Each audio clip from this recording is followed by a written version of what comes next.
Hey everyone, and welcome.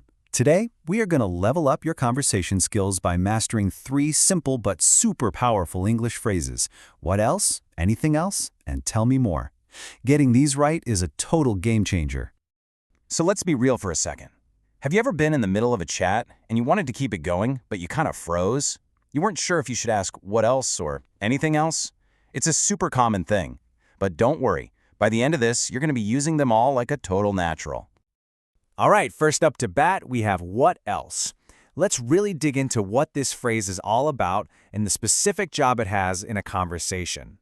So the most important thing to remember about what else is that you use it to ask for more things within the exact same topic you're already on. Just think of it like you're asking someone to add another item to a list they've already started. And this example just nails it. Someone says, "I like to eat oranges," and you come back with, "What else do you like to eat?" You're clearly asking for more food, right? You're staying right there in that food category. See? Pretty straightforward. Okay, let's keep the ball rolling and move on to our next phrase. Now, this one sounds really similar, but its purpose, totally different. Let's talk about anything else. You see, here's the subtle little twist. Anything else isn't really about adding to a list. It's more like a final check. You use it to see if the topic is basically finished or if the other person has one last thing to add before you move on. This shopping example is just perfect. Your friend says they're getting milk and eggs. When you ask anything else, what you're really asking is that list complete or did we forget something? You're actually trying to wrap things up. And finally, let's get to the phrase that can take a simple chat and turn it into a much deeper, more interesting conversation. Let's talk about tell me more. You know, this phrase is basically an invitation. When you say, "Tell me more about that," you're not just asking for another fact. You're asking for the story, the feeling, the details behind it. It's how you show you're genuinely curious and want them to open up.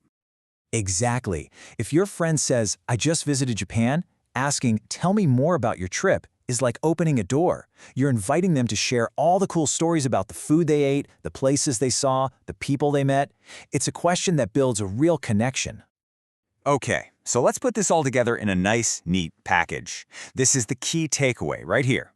What else makes the conversation wider by adding more items? Anything else tries to close the topic? And tell me more makes the conversation go deeper. Wider, closing, or deeper. Once you see that pattern, it all clicks into place. All right, so we've got the theory down pat, but theory is one thing. Let's see how these phrases actually look and feel in some everyday, real-life conversations. So imagine you're just chatting with a friend.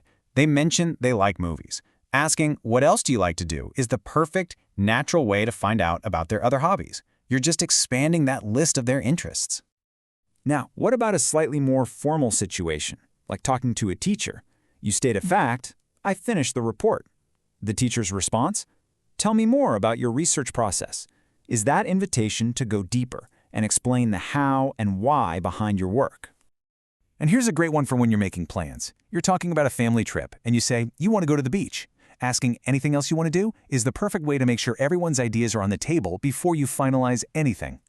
So really, the big idea here is that these aren't just random interchangeable questions. Each one is a specific tool in your conversational toolkit, and knowing which tool to pull out at the right time gives you the power to steer the conversation, show you're listening, and get the exact kind of information you're looking for.